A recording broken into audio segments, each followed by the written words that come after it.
이번 시간에는 갭에 대해서 설명을 드리겠습니다. 주식시장에서 이 갭을 이해를 하는 것은 너무나도 중요한데요. 이 갭에는 몇 가지 성질이 있습니다. 첫 번째가 하락하던 주가가 이 패닉셀이라고 하는데요. 마지막 투매를 만들고 다음날 강한 갭상승 이후에 양봉이 나오게 되면은 이런 갭상승 이후에는 상승으로의 힘이 작용하는 경우가 많이 있습니다. 다시 말해서 패닉셀 이후에 강한 갭상승 이후에 양봉이 나오게 되면은 이후에는 단기적이든 중기적이든 장기적이든 올라갈 가능성이 높다라는 것입니다. 그런데 갭의 중요한 성질이 또 하나 있는데요. 갭은 반드시 채우러 내려온다라는 것입니다. 여기서 상승이 나왔지만 이 상승이 마무리가 되고서 주가가 다시 하락 추세로 전환이 되게 되면은 여기서 만들어진 이 갭은 반드시 채우러 온다라는 것입니다. 근데 이 갭을 빨리 채우느냐 아니면 시간이 오래 걸려서 채우느냐는 중장기 이동평균선의 방향성에 따라서 다르고요. 중장기 이동평균선이 상방으로의 기울기를 가지고 있으면은 이런 갭자리는 시간이 오래 걸려서 채우러 오는 경우가 많고요. 반대로 중장기 이동평균선이 하락의 기울기를 가지는 경우에는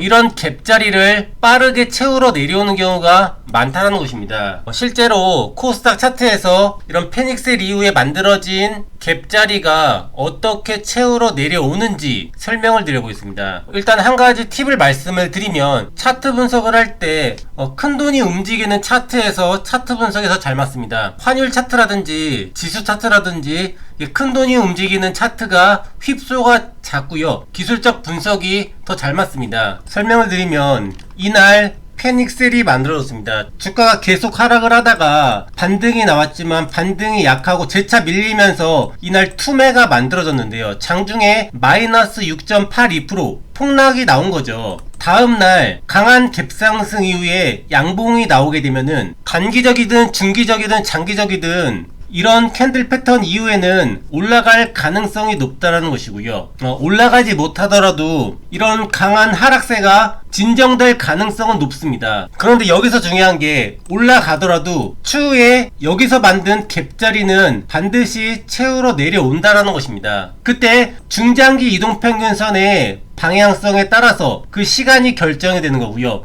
여기서는 중장기 이평선의 기울기가 우하향 기울기를 가지고 있죠. 이런 경우에는 이 갭을 빠르게 채우러 내려오는 경우가 많다라는 것이고요. 이후의 흐름을 보게 되면은 주가가 크게 올라가지는 못하지만 이런 강한 하락이 일단은 진정이 되었고요. 그런데 덧뻗지 못하니까 주가가 밀리면서 이 갭을 빠르게 채우러 내려온 거죠. 반대의 경우도 말씀을 드리면 이 2020년도에 코로나 유동성 장세가 찾아온 적이 있었는데요. 여기서 보게 되면은 바로 갭을 만들고 올라갔던 자리입니다. 이날 마이너스 7%가 넘어가는 폭락이 나왔습니다. 그런데 다음날 강한 갭상승 이후에 양봉이 나온 거죠. 이런 경우에 단기적이든 중기적이든 장기적이든 올라갈 가능성이 높다는 것이고요. 이때 중장기 이동평균선의 방향성에 따라서 이 갭을 채우는 시간이 결정이 된다는 것입니다. 이후의 흐름을 보게 되면은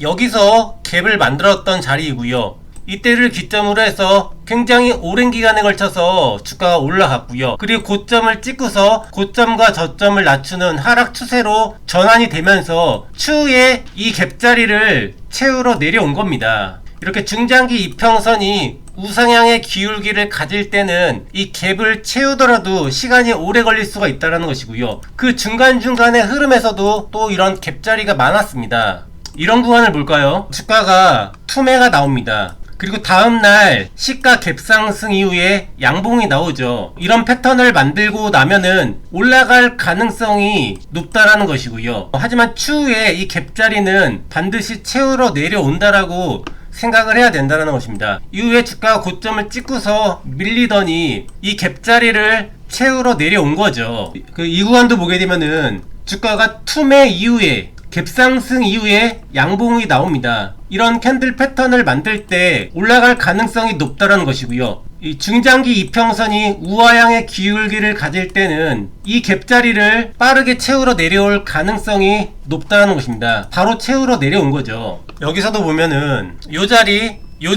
갭자리가 눈에 띄죠. 주가가 고점과 저점을 높이는 상승 추세로 올라가기 때문에 아직은 이 갭자리를 채우지 않지만 주가 고점을 찍고서 하락 추세로 전환이 되면은 이 갭은 하락의 목표치가 된다는 것입니다. 1차적으로 이 갭자리를 채우러 내려온 거고요. 그리고 추후에 이 앞에 만들어진 이 갭자리도 최근에 채우러 내려온 모습이었습니다. 그리고 그 이전에도 이런 갭을 만들었었고요. 여기죠. 장중에 마이너스 13%가 넘어가는 폭락 이후에 다음날 갭상승 이후에 양봉이 나왔습니다. 이런 갭자리는 주가가 올라가더라도 중장기 이평선이 우하향 기울기를 가지고 있으면은 빠르게 채우러 내려온다는 것입니다. 지금 현재 코스닥 지수인데요. 역시 마찬가지로 이런 갭자리가 눈에 띄죠. 바로 이런 자리들이 주가가 고점을 찍고서 하락 추세로 전환이 되게 되면은 하락의 목표치가 될 수가 있다는 것입니다. 이 현재 주가의 아래쪽에 초록색 121선이 있죠. 이 앞전에 저항받고 밀렸던 자리를 돌파를 했기 때문에 이 121선 자리에서는 지지가 나올 가능성이 있지만 만약에 반등이 나오더라도 이 반등이 약하고 고점을 낮추는 흐름이 만들어지게 되면은 이 앞에 만들었던 갭자리는 채우러 내려올 가능성이 있는 거고요. 최악의 경우에는 이 자리까지도 열어놓고 대응을 해야 된다는 것입니다. 주식을 하다 보면은 시장이 상승을 하던지 하락을 하던지 올라가는 종목들은 있지만 이 하락 구간에서는 이 상승 구간에 비해서 그 성공 확률이 월등히 떨어질 수밖에 없습니다. 그래서 이렇게 고점과 저점을 높이면서 올라가는 시장에서는 시장에 대한 걱정, 종목에 대한 걱정을 크게 할 필요는 없지만 현재 구간처럼 이렇게 상승 추세를 이탈을 하고서 이 상승에 대한 조정이 시작이 되었다라고 한다면 이렇게 하락의 목표치가 있는 경우에는 조금은 조심을 할 필요가 있다는 것입니다.